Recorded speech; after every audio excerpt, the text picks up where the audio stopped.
नमस्कार मित्रांनो. आपला एएफओचा इंटरव्ह्यू आता काही दिवसावर आलेला आहे पा अजून रिझल्ट लागलेला नाही आहे.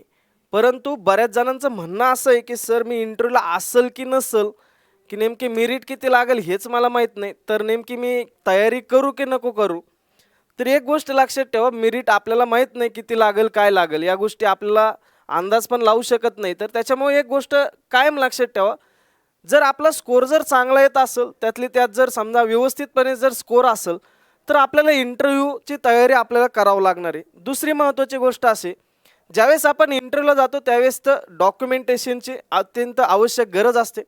तर जे डॉक्युमेंट्स असतील ते कोणकोणते डॉक्युमेंट्स लागतात तर याच्याबद्दल सुद्धा मला विचारत होते मुलं. तर त्याच्यामुळे एक व्हिडिओ आपल्याला बनवावा लागतोय. तर तो म्हणजे जे काही डॉक्युमेंट्स असतील ते डॉक्युमेंट्स आपल्याला कोणकोणते लागतील, कोणते कोणते कंपल्सरी डॉक्युमेंट्स असतात. आणि हा व्हिडिओ बनवण्याचा एक पाठीमागे उद्देश आहे की आता सध्या आपला रिझल्ट लागलेला नाही आहे, परंतु काही दिवसानंतर रिझल्ट लागलेला असेल त्याच्यानंतर आपण पळापळी करतो की नाही सर मला हे काढायचं आहे, मला गावाकडे जावं लागेल. तर जर समजा आपल्याला वाटतंय की आपण इंटरव्ह्यूला क्वालिफाय होऊ शकतो तर आपल्याला डॉक्युमेंटसुद्धा गरजेचे आहेत. तर जे डॉक्युमेंट्स असतील ते डॉक्युमेंट्स आपल्याला या वेळेतच काढून घ्यायचे. कारण का नंतर ज्यावेळेस तुम्हाला एक मेसेज येतो की तुम्ही क्वालिफाय झालेले आहेत किंवा मेल येतो तुम्ही क्वालिफाय झालेत इंटरव्ह्यूला, त्याच्यानंतर आपण गावाकडे जाणार, नंतर आपले सगळे डॉक्युमेंट्स काढायला सुरुवात करणार. ही धावपळ करण्यापेक्षा आत्ता जर तुमच्याकडे वेळ आहे तर तुम्ही या वेळेमध्ये डॉक्युमेंट्स व्यवस्थितपणे क्लिअर करून ठेवायचे. आजच्या व्हिडिओमध्ये फक्त आपण एवढेच पाहणार कोणते डॉक्युमेंट्स कंपल्सरी तिथं असतात, कोणते डॉक्युमेंट्सला जास्तीत जास्त महत्त्व असते, तर या गोष्टी आपण इथं पाहणार आहोत. तर याच्यामध्ये पहा, जे इंटरव्ह्यू द्यायला जाणार आहेत त्यांच्यासाठी कोणते कोणते डॉक्युमेंट्स महत्त्वाचे असतात तर ती डॉक्युमेंटची लिस्ट आपण पाहणार आहोत. तर पहा, ही आहे सगळी डॉक्युमेंटची लिस्ट. पहा, याच्यामध्ये कंपल्सरी जे डॉक्युमेंट्स लागतात ते डॉक्युमेंट्स पण आपण पाहणार आहोत. तर पहा, पहिलं डॉक्युमेंट्स अतिशय महत्त्वाचं ते म्हणजे 10वीचं सर्टिफिकेट, त्याच्यानंतर 10वीचं मार्कशीट. आता याच्यामध्ये जे सर्टिफिकेट असेल 10वीचं याच्यामध्ये आपली बर्थ डेट वगैरे सगळ्या गोष्टी मेन्शन असतात, म्हणून हे सर्टिफिकेट तुमचं बर्थ सर्टिफिकेट म्हणून सुद्धा समजलं जातं. हे लक्षात ठेवा. याचं कारण असं, कारण याच्यामध्ये तुमची बर्थ डेट सुद्धा मेन्शन असते. तर हे 10वीचं सर्टिफिकेट असेल हे आपल्यासाठी महत्त्वाचं असणार आहे. 10वीचं मार्कशीट तिथं लागेल. पहा, त्याच्यानंतर पहा, आता तुम्ही म्हणता की सर हे माझं हरवलंय, या सगळ्या गोष्टी झाल्यात, मार्कशीट सर माझ्याकडे नाही, तर तुम्ही ऑनलाईन पद्धतीने सुद्धा आता मार्कशीट काढू शकतात. त्याच्यामुळं असं काही विशेष नाही की मार्कशीट आपल्याकडे नाही आहे तर मग आपण काढू शकत नाही. तुम्ही तुमच्या युनिव्हर्सिटीत जाऊन सुद्धा ॲप्लिकेशन देऊन मार्कशीट घेऊ शकतात किंवा ऑनलाईन पद्धतीने सुद्धा आता फॅसिलिटी आलेली आहे की ऑनलाईन पद्धतीने सुद्धा तुम्ही ते मार्कशीट जे असेल ते काढू शकतात. सर्टिफिकेट आपल्याला कंपल्सरी लागेल हे लक्षात ठेवा. नंतर त्याच्यानंतर 12वीचं सर्टिफिकेट असेल आणि 12वीचं मार्कशीट असेल, हे दोन्ही डॉक्युमेंट्स म्हणजे 10वीचे सर्टिफिकेट 10वीचं मार्कशीट, 12वीचं सर्टिफिकेट 12वीचं मार्कशीट हे आपल्याला इथं लागणार आहे. त्याच्या पुढे गेल्यानंतर पहा, original degree certificate. Original degree certificate आपल्याला लागणार आहे, जे की आपली 4 वर्षानंतरची जी काही डिग्री असेल ती डिग्री आपल्याला डिग्रीचं सर्टिफिकेट जे असेल ते आपल्याला लागणार आहे. पहा, दुसरी महत्त्वाची गोष्ट, सर मी आत्ताच पासआउट झालो आहे, मला ओरिजिनल डिग्री सर्टिफिकेट भेटलेलं नाही आहे, मला PDC भेटलेली आहे, प्रोव्हिजनल डिग्री सर्टिफिकेट भेटलेलं आहे, तर चालेल का? जस्ट याच वर्षी पासआउट झालेले आहेत तुम्ही किंवा याच वर्षी तुमचे PDC तुम्हाला भेटले आणि ओरिजिनल डिग्री सर्टिफिकेट भेटलेलं नाही आहे, तर त्या PDC वरती काम चालू शकतं. परंतु मला नाही वाटत की आत्तापर्यंत कोणाचं ओरिजिनल डिग्री सर्टिफिकेट राहिलेलं असू शकतं. जर समजा तुमच्याकडे PDC असेल तरी पण चालेल, परंतु ज्याला 2019ला पासआउट झाला आणि तो आत्ता इंटरव्ह्यूला चालला आणि तो म्हटला की सर माझ्याकडे PDC, तर हे चालणार नाही. ओरिजिनल डिग्री सर्टिफिकेट तुम्हाला कंपल्सरी लागेल. तर लक्षात ठेवायचं, आपल्याला ओरिजिनल डिग्री सर्टिफिकेट हे कंपल्सरी लागेल ज्याच्याकडे आत्ता जस्ट पासआउट आहे, जस्ट तुमच्याकडे एक थोडे दिवस आहेत आणि त्या दिवसामध्ये तुम्ही पास झालेत आणि तुमच्याकडे फक्त PDC दिलेली आहे. पहा, ही PDC तुमची चालू शकते, परंतु जस्ट पासआउट झालेल्या मुलांना ODC कंपल्सरी लागेल हे लक्षात ठेवा.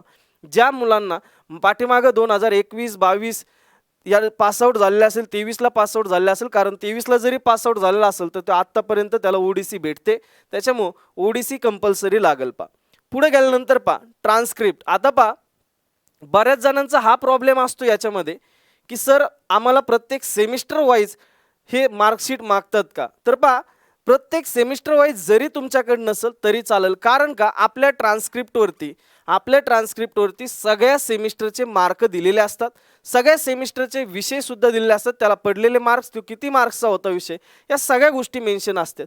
आता प्रॉब्लेम हा होतो की ज्यावेळेस तुम्ही याला जातात, DVला जातात, त्यावेळेस त्यांना ते जे काही इंजिनिअरिंगचे असतील, डॉक्टरचे असतील, कुठल्याही क्षेत्रातले तिथं लोक असतात, तर ते BSc ॲग्रीचं जर असेल तर त्याला ह्या गोष्टी कळतील की सगळे यांचं ट्रान्स्क्रिप्ट जे असेल हे पूर्ण 8 सेमिस्टरचं जे ट्रान्स्क्रिप्ट आहे याच्यामध्ये सगळ्या सेमिस्टरचे सगळे मार्क इन्क्लूड आहेत.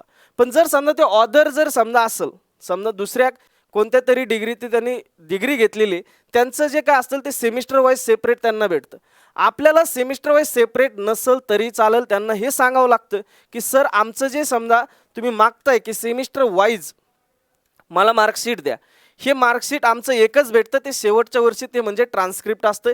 याच्यामध्ये 8 सेमिस्टरमध्ये जे काही विषय असतील त्याला पडलेले मार्क, त्याला जे काही टोटल मार्क असतील ते सगळे, त्याच्यानंतर सगळ्यात खाली दिलेला असतो CGPA, जे काही आपला जेवढा असेल ते तिथं मेन्शन केलेला असतो. त्याच्यामुळे इथं टेन्शन घ्यायचं नाही. तुमच्याकडे जर सेमिस्टर वाईज जर समजा मार्कशीट नसतील तर तुमच्याकडे ट्रान्स्क्रिप्ट जरी असेल तरी त्यांना चालतं. ट्रान्स्क्रिप्ट हे कंपल्सरी लागल, हे लक्षात ठेवा.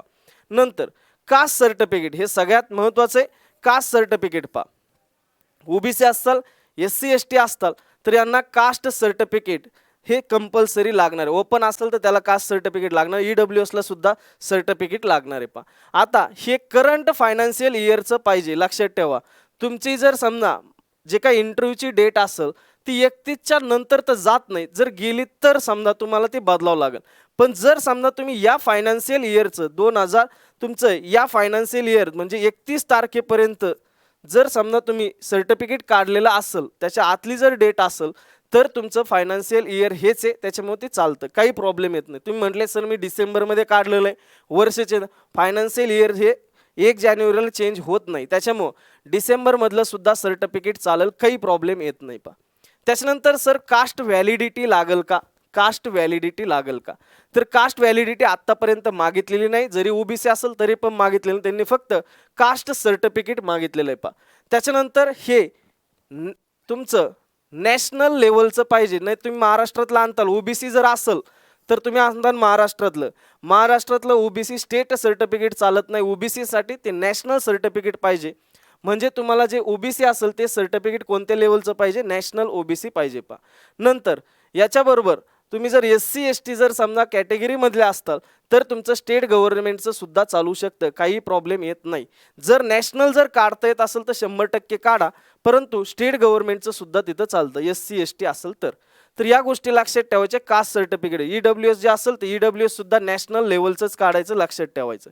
कास्ट सर्टिफिकेट जे असेल ते आपल्याला नॅशनल लेवलचं लागेल, त्याच्याबरोबर तुमचं नॉन क्रिमिनल सुद्धा तिथं लागणार आहे. पहा OBC जर असेल तर तिथं नॉन क्रिमिनल सुद्धा लागणार आहे. पहा EWSचं सर्टिफिकेट नॅशनल लेवलचंच काढायचं, हे लक्षात ठेवायचं आपल्याला. नंतर एक्सपिरियन्स सर्टिफिकेट, जर समजा एखाद्याला PUC सेक्टरमधला जॉब आहे, PUC सेक्टरमधला जॉब आहे आणि त्यांनी ते मेन्शन केलेलं असेल फॉर्म भरताना, तर त्याला कंपल्सरी सर्टिफिकेट दाखवावं लागेल. तुम्ही कोणत्याही जर समजा तिथं फॉर्म भरताना जर मेन्शन केलेलं असेल सर मला याच्यामधला अनुभव आहे, तर तो एक्सपिरियन्स जेवढ्या काही दिवसाचा असेल, किती दिवसाचा असू शकतो, तेवढ्या दिवसाचा एक्सपिरियन्स तुम्हाला सर्टिफिकेट दाखवावं लागेल जर तुम्ही मेन्शन केलेलं असेल तर. आणि जर तुमचं मेन्शन नसेल तर कशाची कोणत्याही सर्टिफिकेटची गरज लागणार नाही. आणि दुसरी महत्त्वाची गोष्ट, जर समजा तुम्ही पब्लिक सेक्टर किंवा गव्हर्नमेंट सेक्टरमध्ये काम करताय परंतु तुम्हाला आता AFO व्हायचं आहे, याच्यासाठी तुम्ही फॉर्म वगैरे सगळ्या गोष्टी भरल्या आणि त्यातले त्यात तुम्ही ह्यो जॉब कंटिन्यू सुरू आहे तुमचा, तर कंटिन्यू जॉब जर सुरू असेल तर NOC कंपल्सरी लागल. जे काय तुमचे PUC सेक्टर असतील त्या PUC सेक्टरमधला तुमचा कंटिन्यू जॉब सुरू आहे तर तुम्हाला ते कंपल्सरी लागणार NOC. जर तुम्ही दुसऱ्या बँकेत काम करताय, जर बँक चेंज करायची याच्यासाठी जर समजा तुम्ही ट्राय करत असताल तरी सुद्धा तुम्हाला NOC कंपल्सरी लागेल. PUC सेक्टर बँकमधला PUC सेक्टर असतील, कोणतीही कंपनी असो, कोणतीही बँक असो, PSU त्यांना तुम्हाला जर समजा कंटिन्यू जॉब सुरू असेल तर NOC कंपल्सरी लागणार आहे. पहा दुसरी महत्त्वाची गोष्ट, सर मी प्रायव्हेट जॉब करतोय, मग प्रायव्हेट जॉब केल्यानंतर मला NOC लागेल का, तर प्रायव्हेट जॉबसाठी शक्यतो ते मागत नाही. जर तुम्हाला देत असेल कंपनी तर NOC बरोबर ठेवा, शक्यतो ते मागत नाही. परंतु जर NOC जर असेल तुमच्याकडे तर चांगली गोष्ट आहे, प्रायव्हेटमध्ये पण जॉब करतोय तो कंटिन्यू सुरू आहे तर तुम्हाला तिथं व्यवस्थितपणे आपल्याला NOC तिथं घेऊन जायचे पा, जर समजा देत असेल तर प्रायव्हेटमधले. पण PUCला जर कंटिन्यू असेल तर कंपल्सरी लागल. गव्हर्नमेंट जॉब कोणताही असू द्या, PUC सेक्टर असू द्या, यांना कंपल्सरी NOC लागते पा.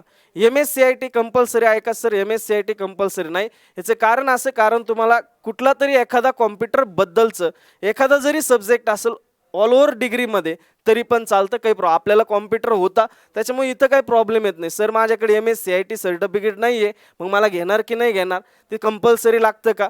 तर इथं कंपल्सरी नाही आहे. जर असेल तर तिथं टिकमार्क केलेलं असेल तुम्ही, ते जर तुम्ही लिहिलेलं असेल तर तुम्ही तिथं घेऊन जायचं आहे MSCIT सर्टिफिकेट.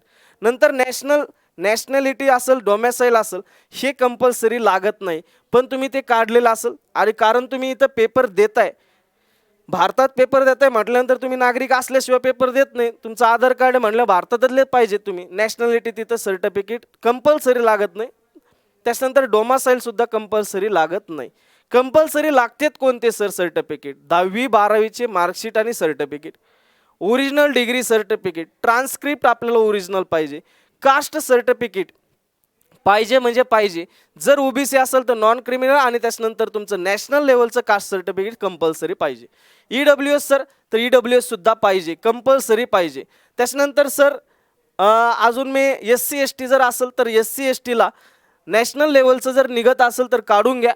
नॅशनल लेवलचं जर समजा तुमचं सर्टिफिकेट जर असेल तर काही प्रॉब्लेम नाही, तिथं स्टेट गव्हर्नमेंट असेल तरी काही प्रॉब्लेम नाही. पण शक्यतो जर निघत असेल नॅशनल सर्टिफिकेट SC STचं तुमचं ते काढून घ्यायचं सर्टिफिकेट. तर तिथं ते एक्सपिरियन्स सर्टिफिकेट, जर समजा तुम्ही गव्हर्नमेंट सेक्टरमध्ये जॉब करताय आणि तुम्ही त्या पेपरमध्ये मेन्शन केलेलं आहे, फॉर्ममध्ये मेन्शन केलेलं आहे, तर तुम्हाला कंपल्सरी एक्सपिरियन्स सर्टिफिकेट घेऊन जावे लागेल. लक्षात ठेवा, जर मेन्शन केलेलं असेल तर तिथं विचारलेला असतो तुम्हाला एक्सपिरियन्स आहे का. तुम्ही जर येस केलेलं असेल तर येस केलेलं असल्यानंतर जिथं ज्याचं नाव टाकलं असेल तुम्ही त्या कंपनीचं वगैरे जे काही ऑर्गनायझेशन असेल तर त्याचं सर्टिफिकेट तुम्हाला लागणार आहे. नंतर नो ऑब्जेक्शन, ज्याला NOC म्हणतो पा, हे कंपल्सरी लागेल का सर? जे गव्हर्नमेंट जॉबमध्ये कंटिन्यू जॉब सुरू आहे, PUC सेक्टरमध्ये कंटिन्यू जॉब सुरू आहे, त्यांना हे कंपल्सरी NOC लागणार म्हणजे लागणार. ते त्याच्याशिवाय बसून देत नाही, हे लक्षात ठेवायचं. नंतर सर मी प्रायव्हेट जॉब करतोय, तर प्रायव्हेट जॉबमध्ये मला NOC कंपल्सरी का? NOC ते मागतात, परंतु प्रायव्हेटला ते एवढं काही बळजबरीपणा करत नाही तिथं पाहिजेच म्हणून. पण तुम्ही जर PUC किंवा गव्हर्नमेंट जॉबला असेल तर कंपल्सरी NOC लागणार आहे. MSCIT सर्टिफिकेट कंपल्सरी का सर? तर अजिबात कंपल्सरी नाही. ज्याचा सर समजा सब्जेक्ट असेल इथं तुमच्या डिग्रीमध्ये तर ते चालून जातो, काही प्रॉब्लेम येत नाही. जर असेल तुमच्याकडे MSCIT तर सर्टिफिकेट घेऊन जायचं पा.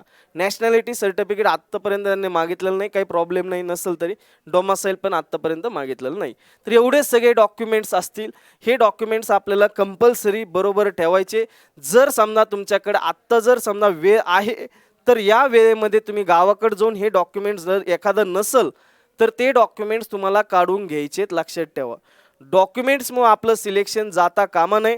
कारण तिथं प्रॉब्लेम हा होतो की ज्यावेळेस तुमचा DV असतो, DV करताना काय होतं, आपल्याकडे एखाद्या डॉक्युमेंटची कमतरता असते किंवा एखाद्या डॉक्युमेंट्समध्ये आपला प्रॉब्लेम असतो. तर याच्यामुळे होतं काय, तुम्हाला DV करताना तिथं थोडासा प्रॉब्लेम तयार होतो आणि तुम्ही त्या प्रेशरमध्ये तुम्ही काय करता, इंटरव्ह्यू देत असतात. त्याच्यामुळे त्याचा परिणाम तुमच्या इंटरव्ह्यूवर होतो. म्हणून आपण पहिल्यांदाच क्लिअर राहायचं. आपले सगळे डॉक्युमेंट्स इथं काय करायचे, व्यवस्थितपणे आपल्याला काय करायचे, काढून घ्यायचे. नसेल कोणतं आपल्याकडं तर ते काढून घ्यायचं. जर सगळे असतील तर त्याचे झेरॉक्स वगैरे सगळ्या 2-2 सेटमध्ये मारून ठेवायचे. रिझल्ट कधी लागेल हे आपल्याला माहीत नाही, 1-2-3 दिवसात लागायला पाहिजे. मेरिट किती लागेल याची गोष्ट आपल्याला सांगता येत नाही, परंतु मेरिट जे किती का लागाना, आपल्याला जर समजा मार्क जर चांगले असतील तर आपण इथं इंटरव्ह्यूची तयारी करायला सुरुवात करायची. कारण इथं आपल्याला जे काही डॉक्युमेंट्स लागतील ते सुद्धा आपल्याला व्यवस्थित ठेवायचे. जर नसेल तर काढायला वेळ लागतो.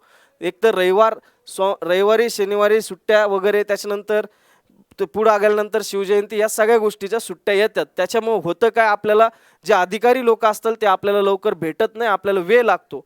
तर या गोष्टीत आपला टाईम जातो. म्हणून आत्ता वेळ आहे तर या गोष्टी आपल्याला काढून ठेवायच्यात पा. तर या सगळ्या गोष्टी होत्या. जे काही डॉक्युमेंट्स लागतात आपल्याला, त्या डॉक्युमेंट्सबद्दलचे जे काही इंटरव्ह्यू कधी असेल काय असेल आपल्या, सर तुम्ही कधी स्टार्ट करणार इंटरव्ह्यू, तर आपली जे काही रिझल्ट लागल्याच्या दुसऱ्या दिवसापासून आपली इंटरव्ह्यू बॅच स्टार्ट झालेली असेल.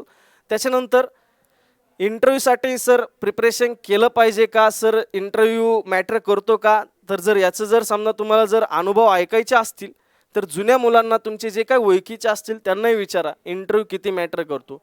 कारण पॉईंट 25 वरून पॉईंट 50 वरून सिलेक्शन जाणारे सुद्धा मुलं आहेत. त्याच्यामुळे इंटरव्ह्यू मॅटर करतो. इंटरव्ह्यूला जर समजा तुमचं जे काही मेरिट लागेल समजा तर मेरिट लागलं 30 किंवा 35 आणि तुम्हाला मार्क पडले 37 38 35 लागलं तुम्हाला 3-4 मार्काचं लीड आहे लीड आहे. परंतु जर समजा इथं 40 मार्कला वाला पण मुलगा आहे, पण जर समजा 38 वाला जर समजा बोलण्यात किंवा व्यवस्थितपणे इंटरव्ह्यू देण्यात जर समजा माहीर असेल तर तो या 40 वाल्याला मागं टाकू शकतो. हे लक्षात ठेवा. इंटरव्ह्यू मॅटर करल यावर्षी, लक्षात ठेवा. याचं कारण पेपर आपल्याला इझी टू मॉडरेट असल्यामुळं पेपरला बऱ्यापैकी रेंज सेमच आहे. त्या रेंजमध्ये सगळेजण मुलं असतील आणि याच्यामध्ये काय होतं, एखादा मार्क जर समजा मागं पुढं असेल, एखादा बोलण्यात जर समजा चांगला असेल, इंटरव्ह्यू देता चांगला आला त्याला, तर तो पुढचा जो मार्कवाला जो असेल त्याला मागं टाकू शकतो. हे सत्य आहे. आत्तापर्यंत या गोष्टी घडलेल्या आहेत. इंटरव्ह्यूमध्ये सिलेक्शन घेणारे पण मुलं आहेत की जे समजा एक 3-4 4-5 मार्काची लीड होते आणि त्यांचं सिलेक्शन झालं, अशी मुलं दिसतील. कारण त्यांना 18-19 मार्कसुद्धा पडलेले आहेत. तर या सगळ्या गोष्टीत पहा इंटरव्ह्यूबद्दलच्या. त्याच्यानंतर ह्या डॉक्युमेंट्सबद्दलच्या पहा. डॉक्युमेंट्स व्यवस्थित आत्तापासून प्रिपेअर करून ठेवायचे. जर नसतील तर गावाकडे जाऊन ते काढून घ्यायचे पहा. ठीक आहे. तर या गोष्टी आत्तापासून करा जेव्हा आपल्याला वेळ आहे. कारण नंतर आपल्याला वेळ भेटणार नाही. आपलं सिलेक्शन झालं असतं, आपल्याला अचानक कळतं की हे डॉक्युमेंट्स आपल्याकडे नाही आहे. मग आपण गावाकडे जा, प्रिपरेशन कधी काय, या सगळ्या गोष्टी धावपळ करण्यापेक्षा आत्ता वेळ तर डॉक्युमेंट्स काढून घ्या. ठीक आहे. धन्यवाद. थँक्यू.